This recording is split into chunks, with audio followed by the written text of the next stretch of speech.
This morning we are talking to Tristan Schultz for Hildegard Health and Culture. Tristan has both white Australian and Aboriginal Australian ancestry. He is an artist, designer, author, lecturer and cultural commentator. Tristan has recently completed his master's degree in Design Futures.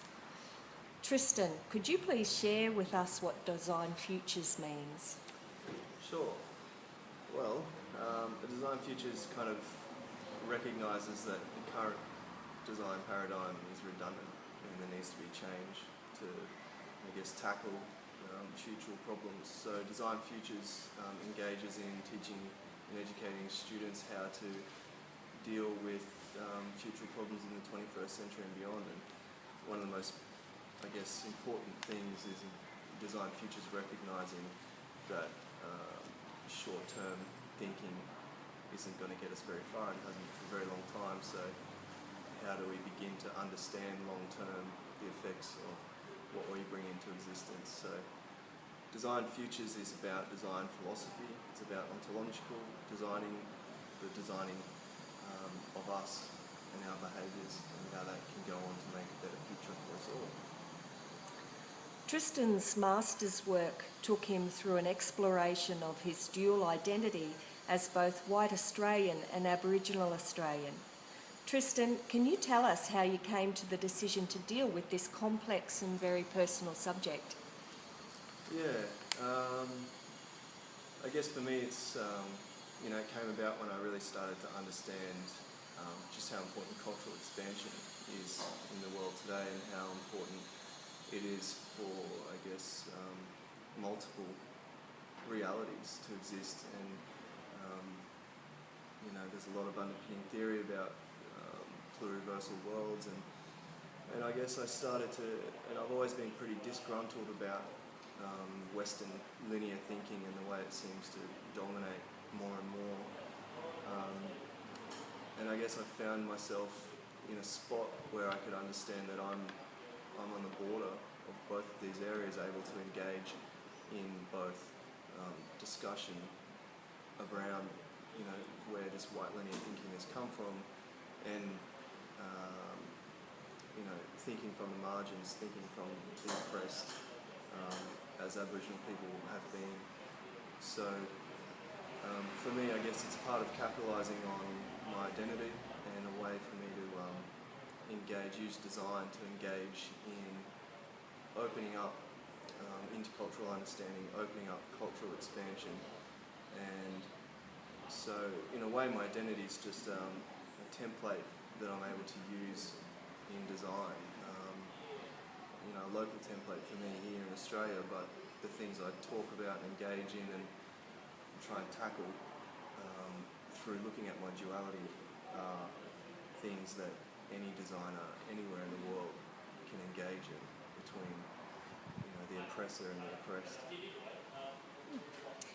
Tristan, your master's work culminated in a fascinating live event titled Kartogrifa In-Flux.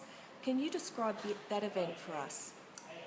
Well, Kartogrifa In-Flux is really is that person in the middle.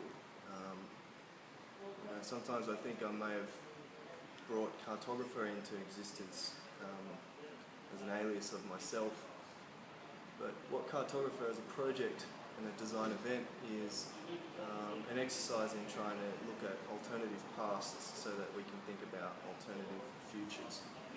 And the way that's done is through an event that people walk around on a table and interact with a narrative, a braided narrative.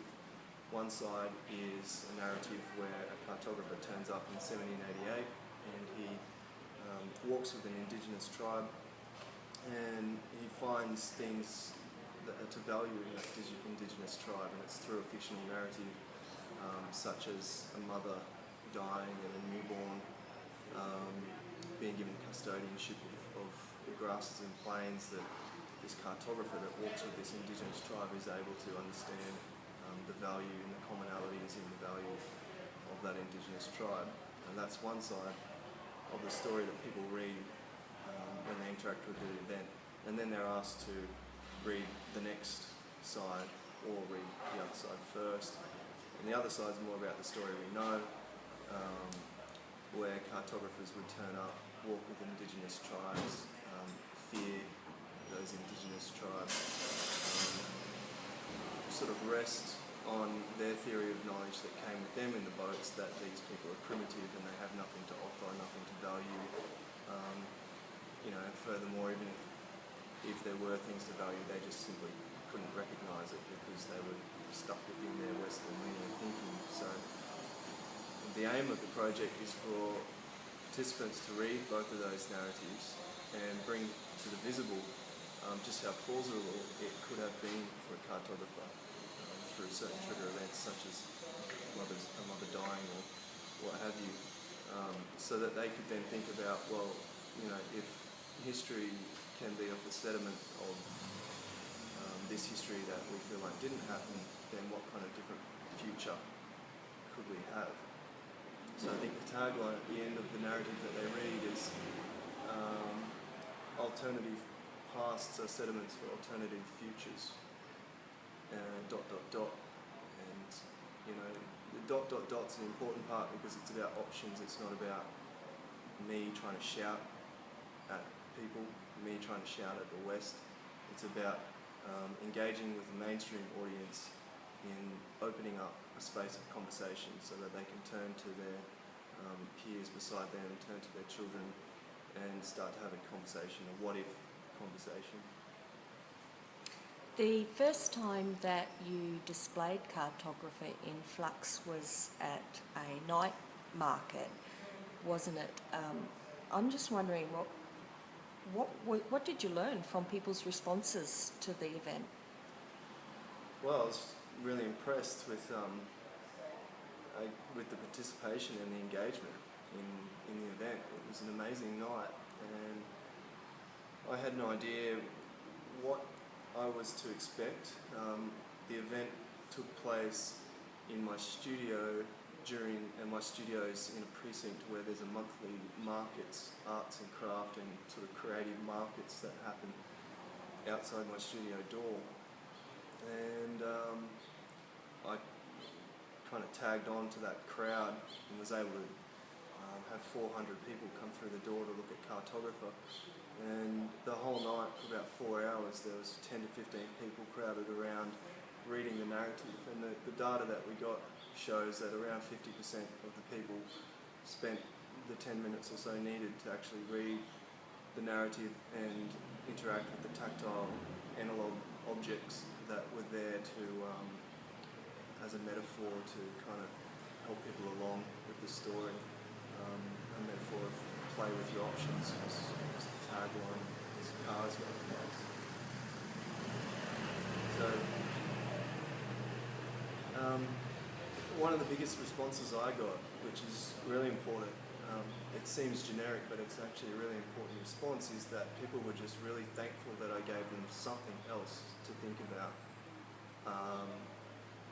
at what was generally, just a mainstream arts market, which shows that we seem to underestimate how much people are willing to engage in something critical if we give them the environment to do that with. The environment was a multi-sensory environment. It was contemplative, it was dark, there was bird sounds through the speakers. It gave them a space to step away from I guess what I call the cultural consumption that was happening outside, the buying of stuff, arts, crafts, and move into an area of cultural production, thinking about cultural expansion, thinking about what is wrong, and I guess reversing the funnel. What sorts of plans do you have for future presentations of Kartogrifa In-Flux? Well, I've got a few. There's been some really good uptake since the opening night. There's a festival called Bleach Festival here on the Gold Coast. It's the third year, will be next year in February. It's a creative music, arts and cultural festival. It's pretty much the biggest on the coast now, and it's got funding from the Gold Coast City Council, and everyone, thousands of people turn up. So they've asked me to exhibit Kartographer there, and it will be up at Kira Hill Community Centre between February 27 and March 4, I think. It will be in collaboration with Michael Aird. Will be showing some photography work up there. There'll be some other historical elements happening up there, so it's kind of pinned into the festival as a thinking about history area. There'll be panel talks happening along with it. High school groups will be coming through to view it. So that's going to be great. We've also had the Anglican Church, St John's Cathedral in Brisbane, register interest in exhibiting Kartographer along with myself, with a sort of a forum and discussion with the priests around Queensland as part of their reconciliation and social responsibility committee and action plan, which came to a rather large surprise for me. I hadn't thought at all about the church as an environment for Kartographer to be in, although come to think of it, it's completely relevant because everything about Kartographer completely has to do with the legacy of the Western sort of feudal system that came with the boats in 1788. So it's going to be interesting to see how far we can have discussion and conversation within that paradigm with the people of the church. And one of the names I call Kartographer is a mediating object, in that people can't really articulate or have an efficient debate about an issue before they enter Kartographer. Kartographer mediates through metaphor, through visual metaphor, ideas, and opens up an efficient debate out the other end. And I think that's what the church recognised in it. If people are interested in having the event as part of something that they're organising, how can they learn more about it? Well, there's a website, kartographer.org, and I guess I must say Kartographer is not spelt in the Western way. It's spelt in what I would just assume would be an Aboriginal vernacular, so it's kartogrifA.org, and I will be I'll be updating, where Kartographer is. There's also a section on there about if you'd like Kartographer at in your environment or at your event. It's got some stimulus sort of text there to give people an idea of how it would work. But otherwise, all my contact details are there, and they can give me a buzz. Thank you so much, Tristan. We wish you well at Hildegard Health and Culture in this project, and we hope that it stimulates a lot of conversation for a lot of people. Thank you.